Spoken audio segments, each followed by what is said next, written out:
Commence primary ignition. Chewie, get us out of here! Fire the emergency booster engines! We'll be safe enough once we make the jump to hyperspace. At last, we will review more news on the podcast.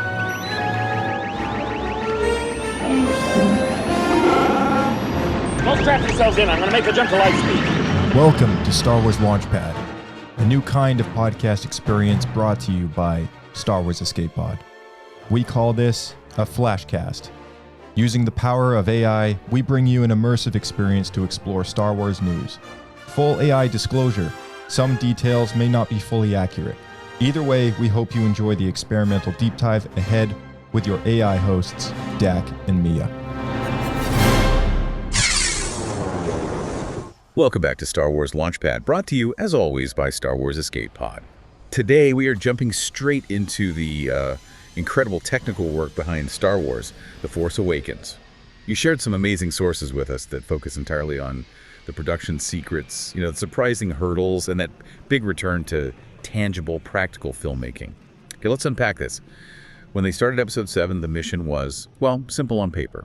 Get back to that lived-in, physically real texture of the original trilogy. So we're going to explore those decisions, focusing on the facts that really prove their commitment. What's fascinating here is that The Force Awakens was more than just a sequel. It was a statement. A stylistic one, you mean? Exactly. It was saying the messiness, the grit of the original trilogy. That is the soul of Star Wars. And by choosing practical effects, puppets, physical sets, they were basically signing up for a logistical nightmare. But it paid off. Big time. Oh, completely. The goal was to make the actors, the camera, and, by extension, the audience, feel that everything was tangible. And that led to some really surprising on-set solutions that required huge teams and some serious engineering. It really did. And nothing says commitment quite like building a giant practical creature and dragging it out into the actual desert. Right. So we had to kick off with the creatures and droids. That was the practical heartbeat of the film. Let's start with the Lugabeast, that huge four-legged salvage hauler on Jakku. When you see a creature that big on screen moving its head and trunk, you just assume, okay, that's digital. Of course. That's the default assumption now. But the sources confirm it was a full-scale puppet, a practical effect they built just for those brutal desert scenes. And this is where the commitment gets, let's say, expensive, the logistics. To make the Lugabeast feel heavy and alive, it took a whole team just for that one creature. How many are we talking? It required 5 different puppeteers. 5 people, just for one background animal. Yeah. Yeah. Wow. Can you walk us through how they managed that? Controlling something that big must have been a huge challenge. It was a performance in itself. 3 of the puppeteers were actually inside the Lugabeast's head. Inside it? Yeah, that's where all the nuanced movement had to come from. The facial expressions, eye movement, the little tilts that make it feel real. And the other 2? The other 2 were underneath the creature, mostly focused on the heavy-duty stuff, like controlling the trunk. So you have 5 people, probably in insane heat, all trying to move like one single animal. It just shows the industrial scale of that practical effects department. It sounds less like filmmaking and more like running a small construction project. Sort of, yeah. And that same dedication carries right over to the film's breakout star, BB-8. Yes. The journey of BB-8 is, I think, the perfect encapsulation of this whole shift back to practicality. It really is. In its earliest stages, the concept was so simple. The notes literally describe it as a hand puppet on a stick.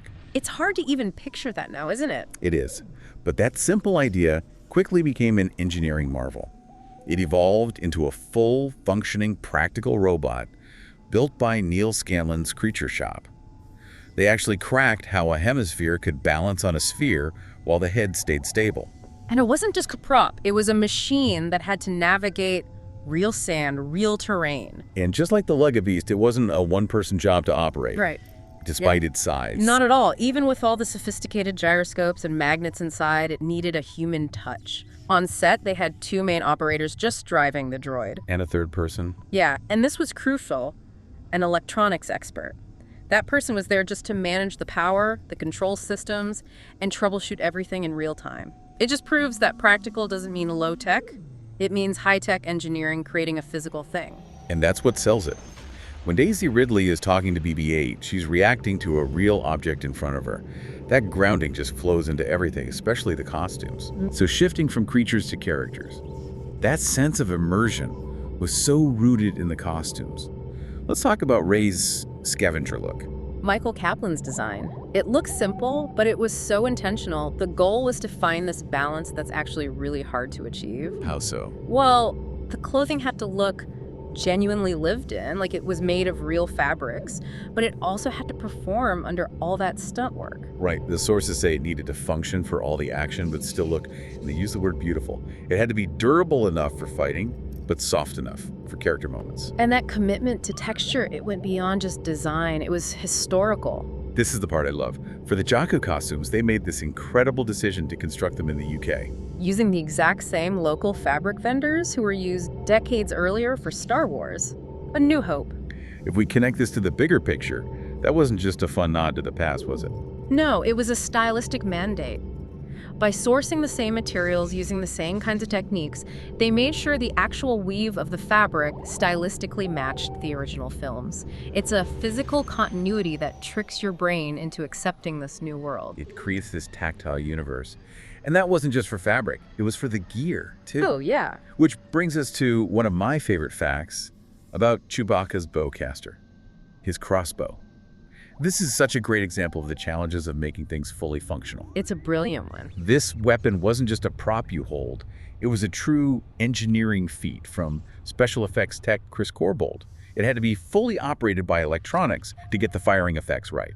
And here's the wild detail. When you pack that much circuitry into a small space, well, physics happens. Right. The electronics generated so much heat that the prop needed its own built-in cooling fan. A cooling fan, I love that. So you have this huge, intimidating alien weapon, and inside, it's humming away like a little computer. Exactly. It shows that functional realism introduces real-world problems, like thermal management. A digital model doesn't have to worry about overheating. When you commit to practical, you commit to gravity and physics and heat. And that challenge is what makes it feel real. Speaking of full-scale commitment, we have to talk about Poe Dameron's X-Wing. Obviously, tons of CGI in the space battles, but the cockpit moments. Grounded in reality, they built a full-size X-Wing, specifically so Oscar Isaac could sit in the cockpit, wear his helmet, and physically flip switches. That seems like a massive investment, though. Why not just use a green screen? It's all about actor immersion. It's not just what the actor sees. They put that cockpit on a motion base, a gimbal. Ah, so it actually moves. Exactly. The whole ship moves around him, so his reactions, his balance, it's all more visceral. It's a grounded performance that you just can't get on an empty stage. Okay, let's move into the big environments and the villains. We'll start with Maz Kanata's castle. Right. When you see that sequence, all the aliens in that dim light, you assume it's mostly a digital environment. You would. But the core location, the castle itself, was built as a massive, full set piece on a soundstage. A physical place. It had to be, for the actors to interact with the environment, the extras, the props. The sources say the inspiration was this blend of pirate aesthetics and a cozy tavern. It gave the performers a real sense of place. Okay, here's where it gets really interesting. We've talked about all these practical builds, but the film's main villain, Supreme Leader Snoke, was digital. Right. Performance capture. But they approached the performance capture for Snoke, played by Andy Serkis, with that same meticulous attention to detail. This is the perfect example of their hybrid approach. To make sure the digital Snoke felt like he was really in the scene, they took some very specific measures. What was that? They filmed Andy Serkis in a dark room with just a single focused orange light source. Why orange? Because that light was positioned to precisely match the angle and intensity of the lighting in the final digital environment Snoke's throne room.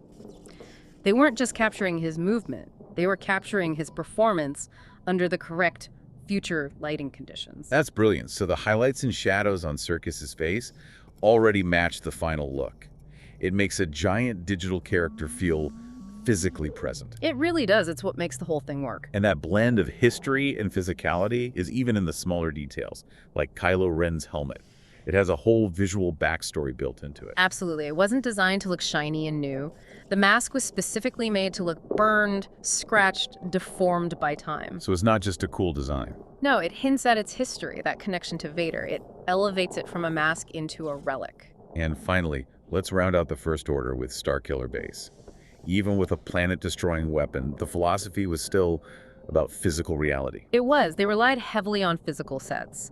The First Order control room was built full size, so actors could interact with the real panels. And the exterior. Even though it's a giant ice planet, they built a huge section of the base structure outside and covered it in real snow just to give the actors and the camera something real to respond to. It just confirms their goal, doesn't it? Build what you can physically, prioritize practical over pure CGI, and recapture that classic worn-in Star Wars feel. Absolutely. Every single choice, from the fabric vendors to the bowcaster's cooling fan to the X-Wing cockpit, it was all about grounding this new trilogy, selling the idea that this world is messy and physical, just like the Millennium Falcon. The core takeaway is just the sheer technical effort it took to make The Force Awakens feel so lived in. When you think about a 5-person crew for one creature or a weapon that could melt down, it's an incredible testament to that production team. This raises an important question, though. Technology can now render almost anything digitally. So, how does this deliberate, almost retro reliance on practical props and sets actually change our emotional connection to a film? That's a great question. I think that physical weight translates directly into emotional investment, a greater sense of immersion for the audience. It definitely does. It's the difference between watching something beautiful and experiencing something real. We hope you enjoyed this deep dive. Next time you watch the film, really look for those tangible details, the scuffs on Kylo's helmet, the texture of Rey's wrappings. They're the true force holding it all together. But before we go, let me leave you with one final thought to mull over. Considering the incredible resources poured into making the Lugabeast and BB-8 real physical puppets, what do you think is the next major creature or droid challenge that filmmakers will choose to tackle practically instead of digitally? The bar for authenticity has been set incredibly high. Thank you for joining us on Star Wars Launchpad. We'll see you next time. I'm glad you're here to tell us these things. This AI experimental show we call a Flashcast has been brought to you by the podcast Star Wars Escape Pod. With AI being harnessed in all things across the galaxy, this is just a fun way we've used it to bring some Star Wars joy, news, and headlines to you ad-free as always. Consider subscribing to this show for more. Follow our main podcast with humanoids only over at Star Wars Escape Pod. We're currently found on YouTube, X, and Blue Sky using the handle at SW Escape Podcast. Check the description for relevant links and the sources for your news this week.